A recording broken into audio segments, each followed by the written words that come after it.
routine. The routine of you stop and then you go through the gate at the end of the finish area. And then Mike Curtis, who's a Canadian guy who works for FIS, I've seen him at every World Cup I've ever been to. I don't think he'd ever missed a World Cup. You say hi to him, and then the media attaches that you've known forever. And there's just, there's a process to it. And I think going through that and experiencing it, knowing it was your last time too, not even an unidentified last run, it was truly the last run, really put a cap to it. And I think it definitely helps to move on. Greetings. Welcome back to the Rose Bros podcast. This episode, we are joined by Olympic downhill ski racer Manuel Osborne-Paradis for part 3 of our ongoing conversation. Born in North Vancouver, British Columbia, Manny grew up racing for the Whistler Mountain Ski Club. Manny then went on to spend 13 seasons on the World Cup circuit, competing in 4 Olympic Games and 6 World Championships with 2 downhill victories, 1 Super G win, and 11 podium finishes. His first World Cup podium came in November 2006 at Lake Louise, Alberta, Canada, and his first victory was at the downhill of Kvitfjell in March 2009. Manny currently lives in Invermere, British Columbia, where he enjoys ski touring, golfing, mountain biking, and spending time with his family. We sat down for a smooth cup of Rose Bros coffee and discussed how to conquer fear, finding closure on a ski racing career, the best skier in the world right now, the half-life of sports fame, favorite World Cup stops, Hermann Maier Stories, and why it pays to be a winner. Enjoy! Also, this week's podcast was brought to you by A1 Web Development.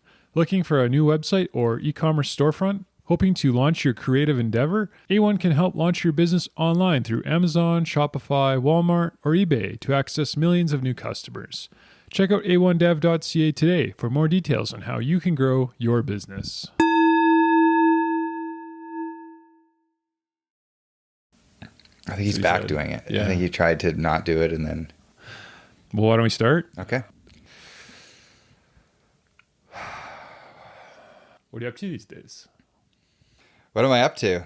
I feel like I'm up to a lot. I've been coaching some Ontario athletes that came here for preseason camps. I just kind of put out some feelers for who wants to do some camps here and ski a couple of days with no real projections of who would want to be here. And I was fully booked. I actually did every single day of preseason training. I think I had 26 days on snow before the mountain opened. So it was great. It was super fun.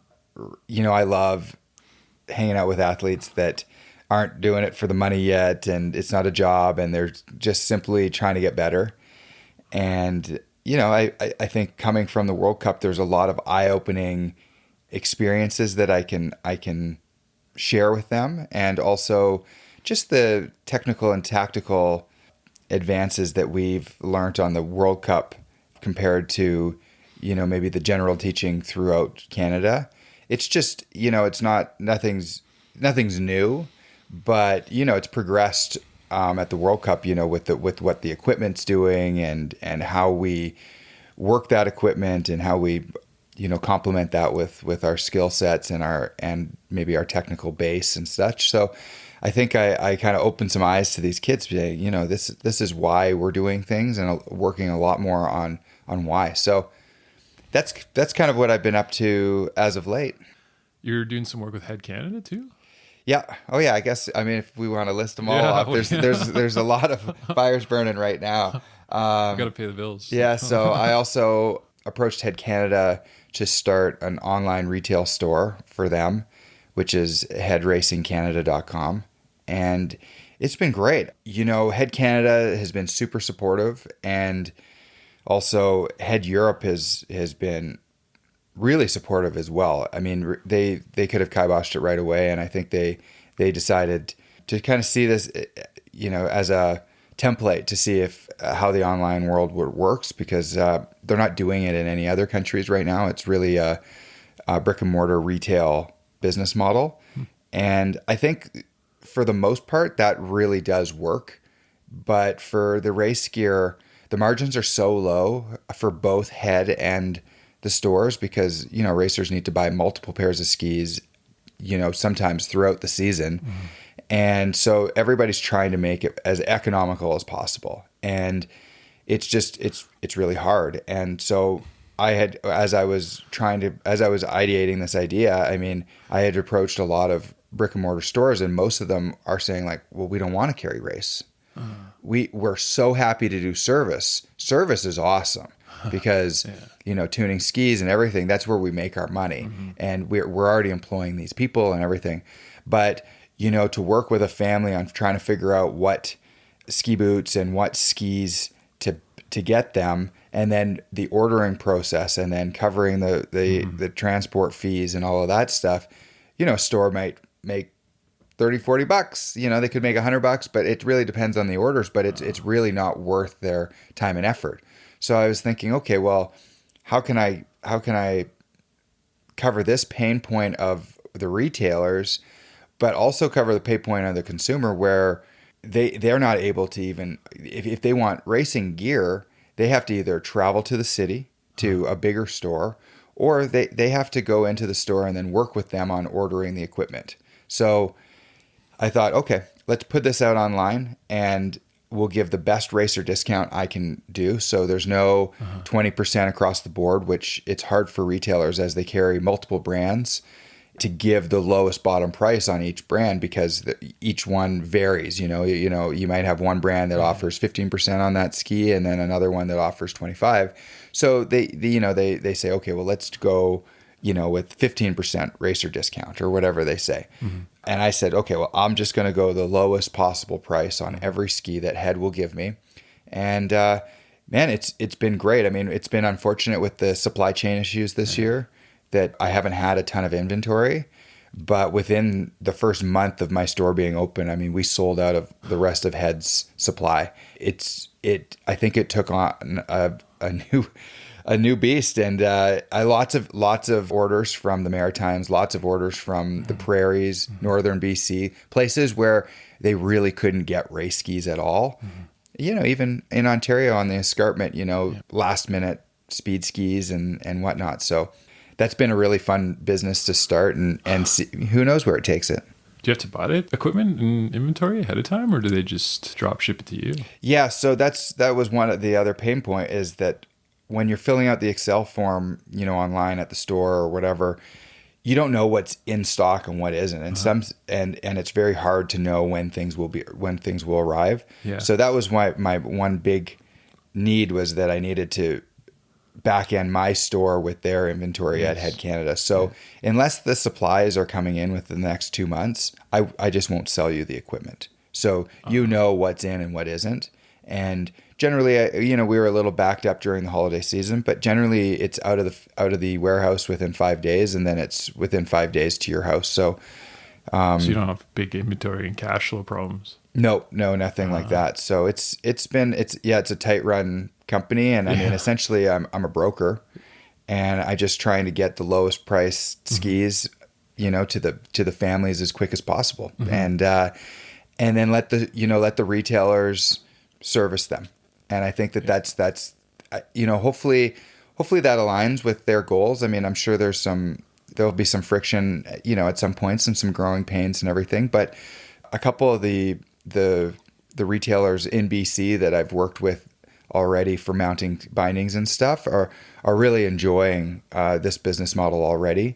I think it's probably going to be more the bigger conglomerates that are really trying to push racing that may not like it, but like in all business, I'm not trying to make friends. I'm trying to do what's best for my consumer and for my consumer, for the race community. I mean, I looked at it like, I'm just as an example right now, I just threw the 2018-19 model GS skis on my website, and I'm selling that at an 80% discount, and they're brand new. So they're lower price than the used stuff is on Facebook websites right now for a brand new ski. But I'm like, okay, well, this is something in the past that there's been no medium for ski companies to even be able to get out to the consumer. And I say, well, here, I've created one.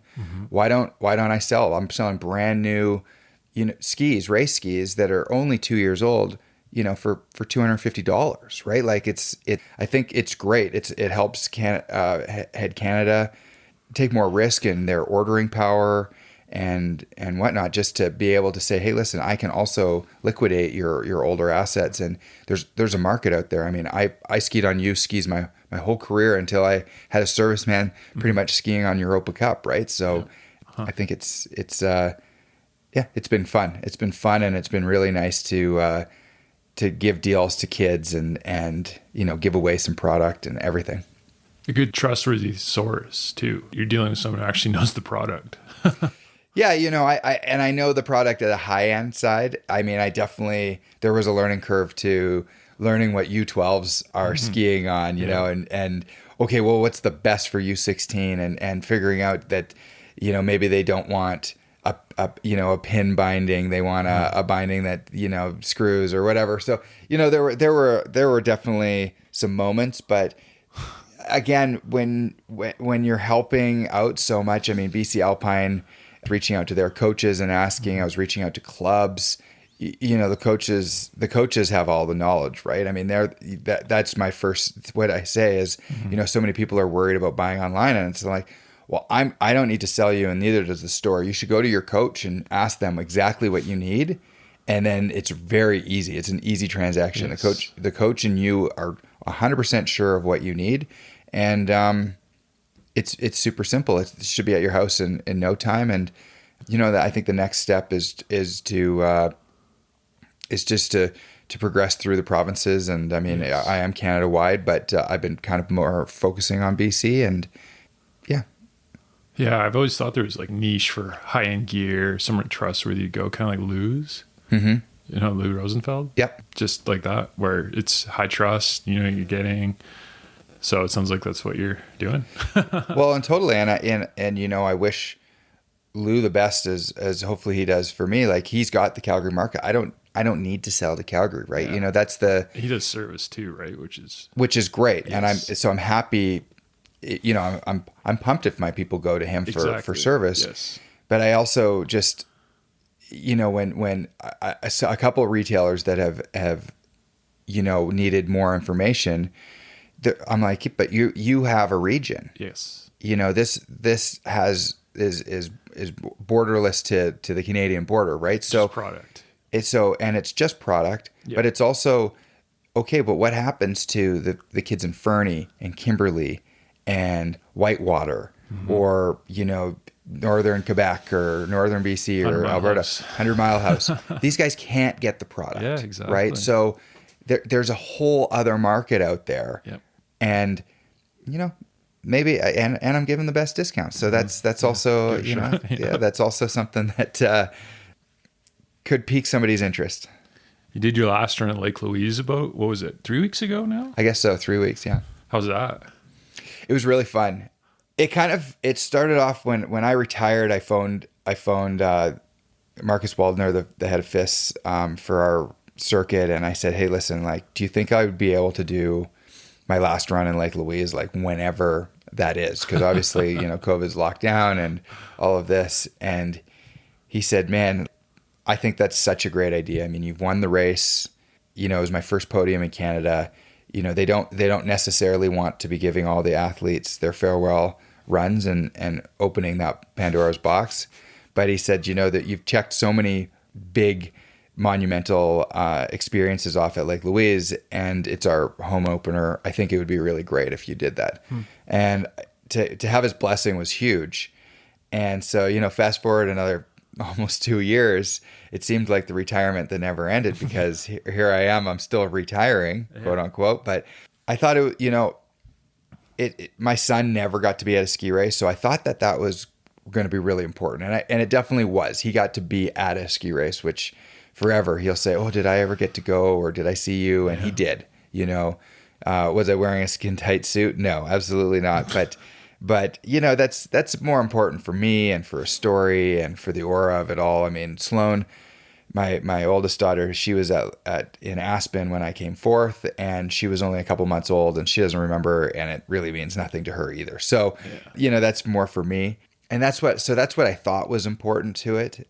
But actually, as the day progressed and the week progressed, and I was going up the chair, and I started, talking to so many of the volunteers, and the volunteers are a huge part of the operation of the races, and a huge part of my family, because my stepfather was a volunteer before he even had met me, working at the Whistler World Cups. And so many people wanted to reach out and wish me the best that were friends of Bill. And Bill had passed away during the pandemic as well, not to COVID-related reasons. Mm-hmm. And I think a lot of those people, it was really nice to be able to talk and share stories about Bill throughout the week and just share those memories. But then as I was skiing down, I got the flag. It was really fun to talk to Johnny Kuchera. I mean, Johnny Kuchera, unfortunately, also ended his career at Lake Louise. And, there was a couple coaches I hadn't seen forever, from other nations too, coaches that I'd worked with forever. And just to, give them a high five well in the fences on the course was a truly surreal feeling. And then, the most important part that it hadn't even dawned on me until it happened was going through the finish line.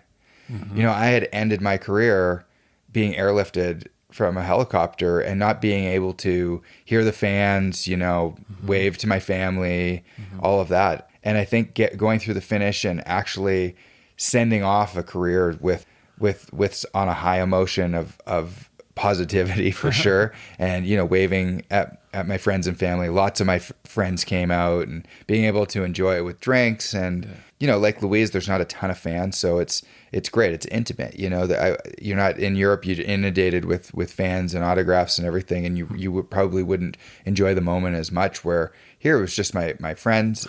And it was great to have that moment. And I you don't know what you haven't experienced. And it was totally an experience that I as I went through the finish, I was like, oh, that was so great. That was totally worth it. And just so nice. And it's just the routine of you stop and then you go through the gate at the end of the finish area. And then Mike Curtis, who's a Canadian guy who works for FIS, I've seen him at every World Cup I've ever been to. I don't think he'd ever missed a World Cup. You say hi to him, mm-hmm. and then the media attaches that you've known forever. And there's just, there's a process to it. And I think going through that and experiencing it, knowing it was your last time too, not even an unidentified last run, it was truly the last run, really put a cap to it. And I think it definitely helps to move on. Some closure. Definitely. Really? Yeah. That's good. Yeah, you won't see me. Well, I mean, I'm entering a couple fun races this year and stuff, but Masters. You won't see me talking about regrets and no Masters. But no regrets, did I want more? Did I want to be going to these Olympics? Yeah, absolutely. This was going to be my last year, but with COVID, I don't know. I mean, lots of the old racers retired. I mean, it just wasn't worth the headache, I think, to try and travel around the world with all these restrictions. And all of us have families too. And, what happens if your wife gets sick at home and then they're stuck with the kids, and then you're flying home and then you're quarantining with them. And there's just a lot of questionable factors too that I think just didn't make it as worth the grind. And mm-hmm. Made sense. Yeah, it just made sense. So yeah. And fortunately, I think we had agreed on not having more children. And then once I broke my leg, I was home and readily available to be a father. And I think that helped us to make that decision as well. So, there are lots of great made outcomes that came from this career-ending injury. Did you ski better now that you're retired? Some guys it seems like they ski better once they retire. The same. Yeah, I mean, I've heard that before, but maybe not to take it away from anybody else. But, I was at the pinnacle of within the top 5 in the world at one point, and it's hard to get back there. I don't think that like me free skiing around the mountain, I can say that I'm back at that point. Yeah, right. If you're floating around the top 100 in the world or 250 in the world, maybe you can ski to there. I would still the effort level for me is not there. Right. I have a couple screws and one plate that still bothers me in my leg a little bit. So when I really, put the screws to it, as they say, but we're talking binding screws at that point, not my leg screws. But I do feel some pain, so I don't stand on the ski as much as I used to. Who's the best ski racer in the world right now? Best ski racer in the world right now? Oh man, that's a tough one. I mean, Sofia Goggia is clearly defined as the best skier. I mean, she's won every race since the beginning of the season. So I would say that she's probably the best. Now that Hirscher's gone, and I guess Michaela's still racing. Yeah, Michaela, I mean, if we're talking as a career already, Michaela's the best by far. I mean, she's just so fun to watch and just such an amazing athlete. And I've been a huge fan of Michaela since before she was skiing World Cup, and we were training all together in Chile every year. So yeah, I would say those two. And then on the men's side, Matthias Meyer. I think he's always been an incredible skier. Just his technique and the way he approaches his day-to-day skiing and everything. I just love his whole approach to and his mannerisms and everything. Yeah, big fan of Matthias. I guess a lot of your crew is kind of moving on now from the sport. It's like, oh yeah. When we were at, even preseason training, lots of the World Cup guys are up on the mountain, and I only know half the team. Yeah, exactly. And half the team only knows me too. Yeah. They don't know. Maybe they know about the old timers that aren't around, but they sure don't care. That I'm in the rear view mirror to those guys. It's changed. It's so quick, the nature of the sport, I guess. Oh, absolutely. I mean, I think one thing resonated me so much with a trainer I had one time, and he said, there's always going to be a best in the world and the 10th in the world and 20th in the world. And I can help you get there, but it's only up to you to put your name and attach it to that position. Mm-hmm. And if you don't put your name there, there's just going to be another name, and you're forgotten. Mm-hmm. And I thought, it's so true, and it's the cycle of life happens very quickly, and it's more identified, I think, in sport. Obviously we all know that we'll all pass away, and people will remember us, and then they'll move on with their lives, and eventually we'll just be forgotten. Yeah. But in sport, you're forgotten within like 2 years. Unless you're like the best. Unless you're the best, for sure. But even so, I mean, there's kids ski racing that are 12, 13 that have no idea who Lindsey Vonn is. That's true. It's just the more definitely stardom and followers and all of that stuff helps with your legacy. But the more I noticed as I was in the sport longer, is the longer you're in it, there's more of a generation that knows who you are.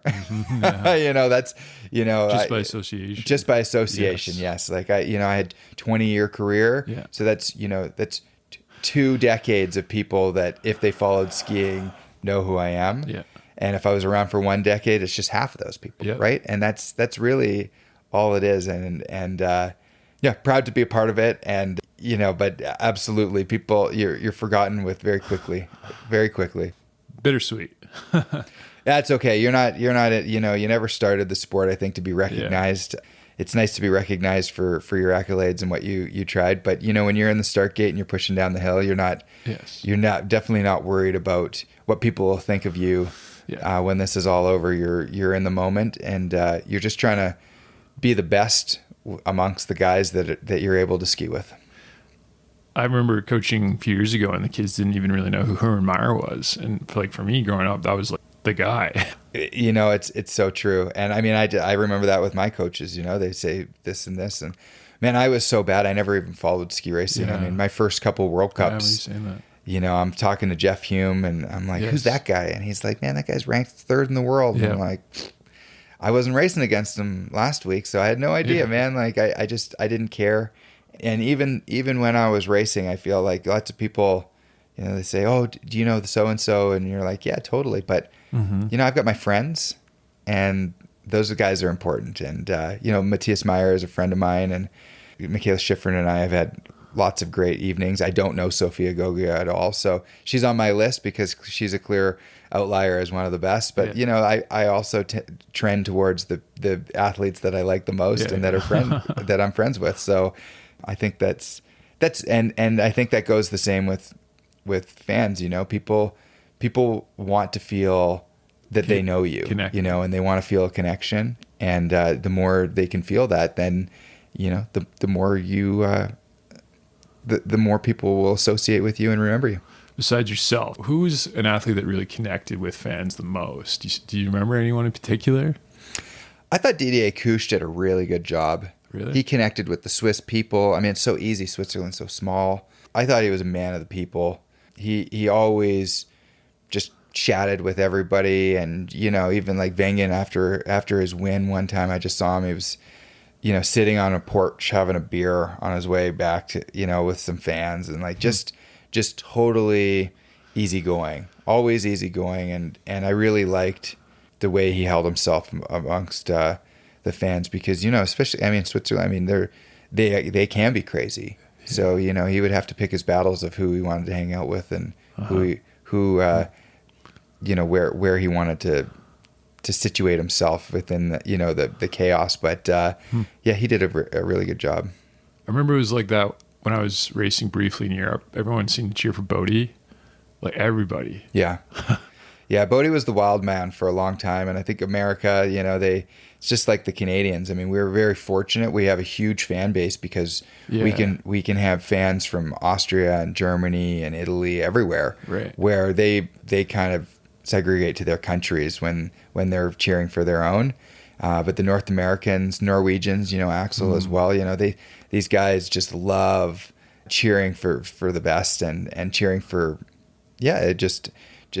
Bodie for sure. Everybody had a love affair with Bodie, and I think they just loved. I think, and I mean, this is my opinion, but I think, especially when you had Lindsay at a young age learning German and really trying to fit in, and they asked Bodie one time, I remember on Austrian live TV, if he was ever going to learn German, and he was.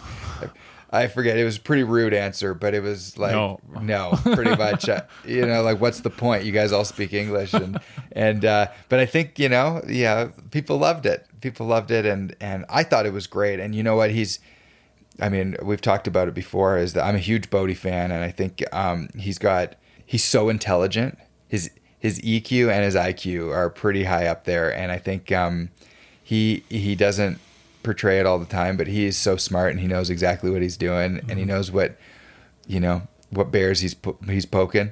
But he skied smart, and he did a lot of things very intelligently. Yeah. Favorite World Cup stop? Favorite World Cup stop is Val Gardena. It's a no-brainer. You got German hospitality in Südtirol, and you got Italian food. You got the Dolomites, which are the most beautiful mountains, and then you got the funnest track to ski. So it's simple. Food, atmosphere. Food again. It's Italy. Yeah. Atmosphere. Val Gardena, I think, because Bormio is great, but it's screwed all the way up a valley. Where Val Gardena is just kind of off the highway, 45 minutes, and it's just the most beautiful hotels, most beautiful mountains, food. Yeah, like it's just another world. I never went. Yeah, it's so great. Interesting. Mm-hmm. Or where was a place that seemed tough for you to get ready to go, and it was a challenge for you? Probably Beaver Creek. Really? Yeah, it was probably. It was probably. Beaver Creek and I had a love-hate with it. We used to run NORAM races there, North American races, and I was just not that good of a skier before I raced World Cup. Even when I was racing World Cup, I was only really that great at downhill.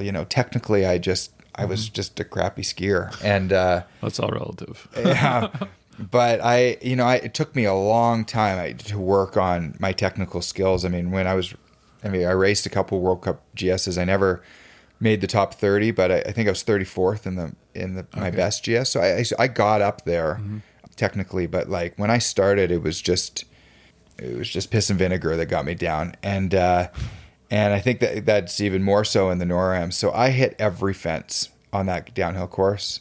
It's really technical. It's not super technical. It's flat at the top, which you don't race in the NORAMs, and then it's just really steep. And in the NORAMs, you always started on the steep, and so I never got a feeling or a flow. But it's steep. Like, it's by far the steepest downhill on the tour. More than Kvitfjell? Oh yeah. Kitzbühel is steep, but you jump down it. Oh, That's easy. Like right. jump, go straight. I mean, it's scary, but it's easy. Right. Where there's like 9 turns in Beaver Creek Right. that are on this steeps with jumps and It's lips not humane. no, and you're going 130 and you're trying to turn, and it's like it's easy snow, which makes it possible. Like it's grippy, easy snow, but it's gnarly. And and when you come from it having hit so many fences, it's hard. And I probably just never wrapped my head around it, because one year before World Championships, we had to run a little portion of the women's side during the nastiest part where I had more of my crashes. And Beaver Creek, I had a 9th. I think I had a 7th, a 9th, and then a lot of the 12s, 13ths. Yeah. And that one time we ran around there, I was 4th, and I missed the podium by 100th. And, I thought, I was like, I just got to get the demons out in that couple turns, and I probably have this whole course dialed. But, sometimes those demons are greater than your ability to suppress them. Would you call that fear, or is that just...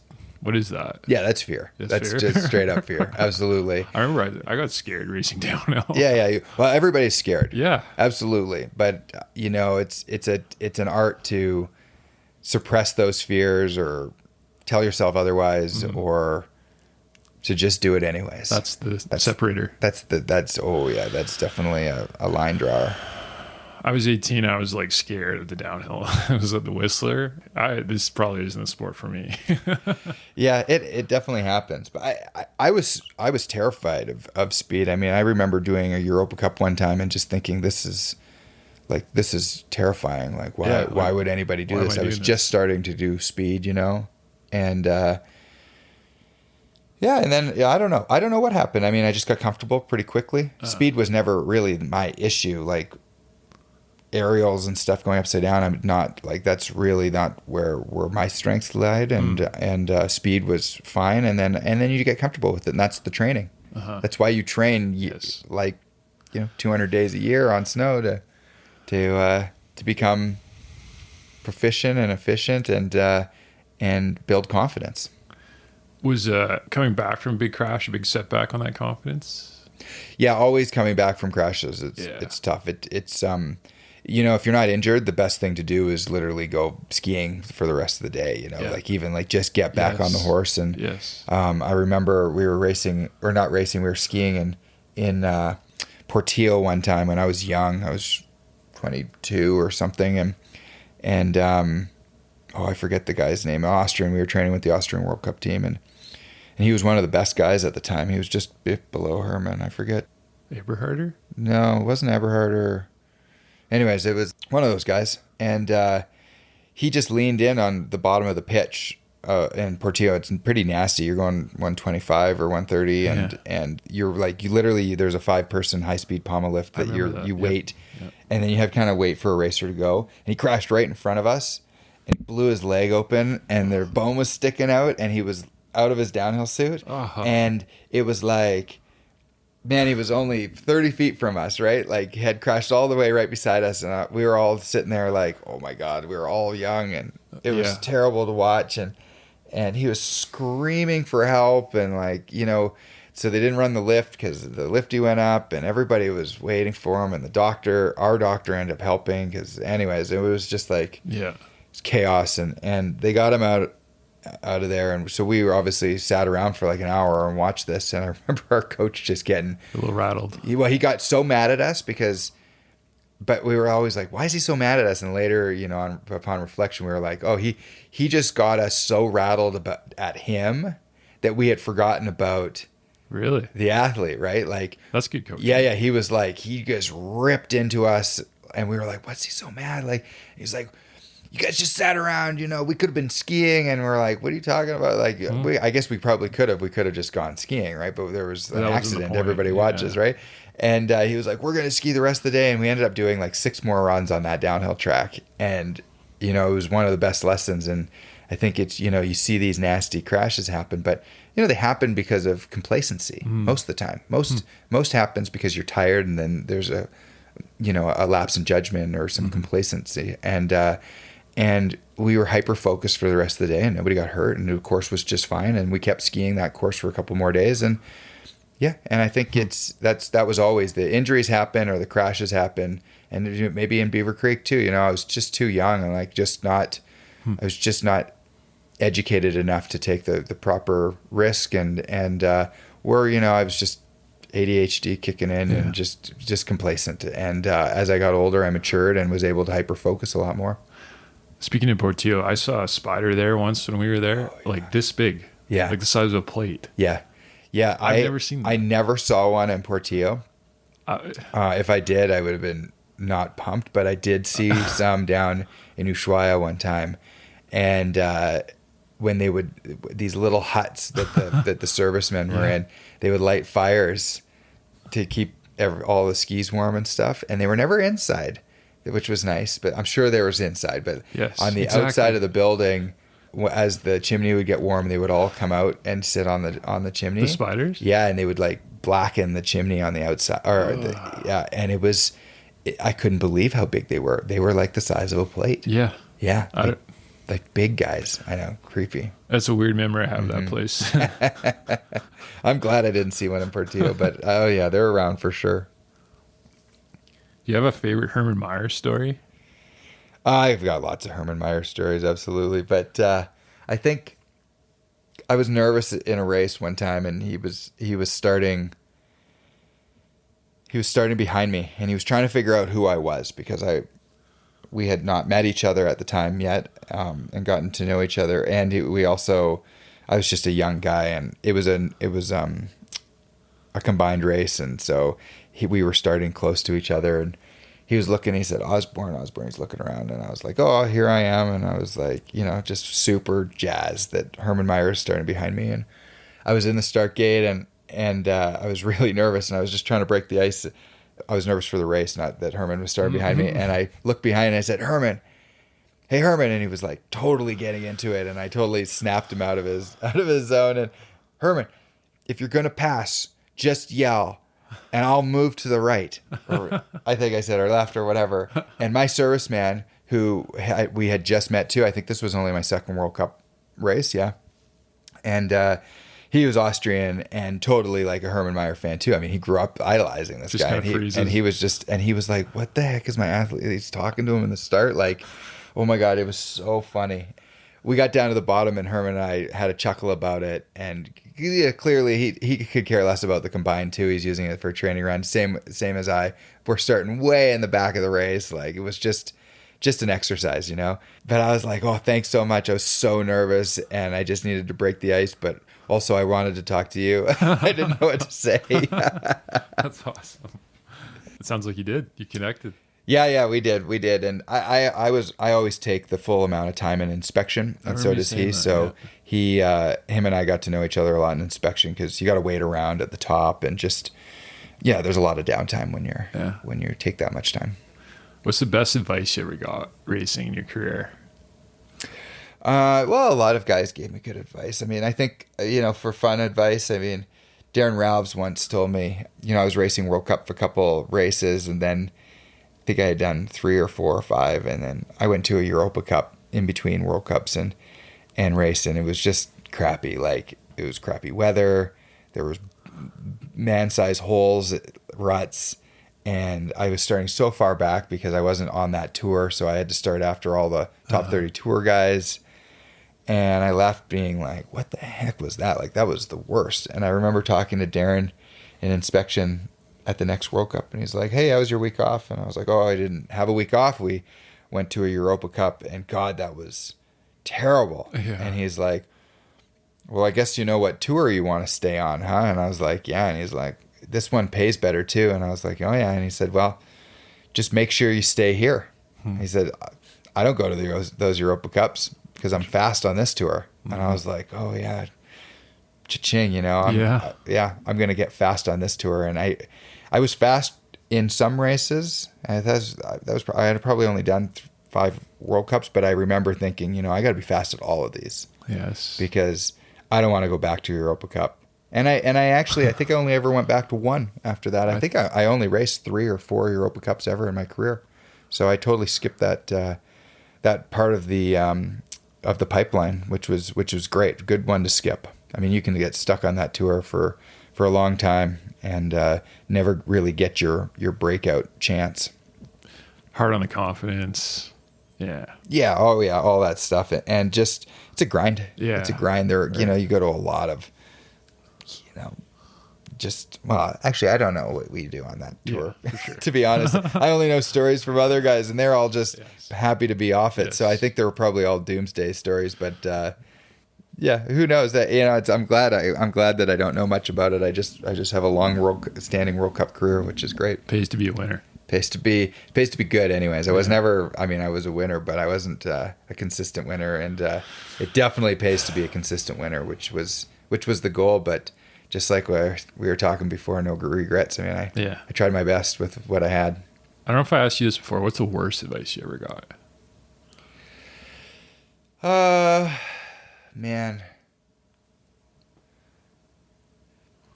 I don't know if I can identify like the worst advice. I definitely know that course reports are really important, and there was at one point a coach that him and I just weren't on the same page at all.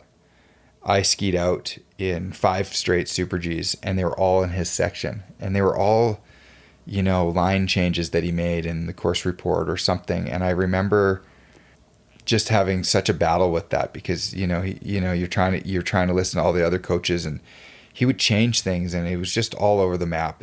Lots of guys were skiing out in his section, and he didn't work for the team for more than 2 seasons. But, I think it's the course reports are powerful, and I think, coaches want to help.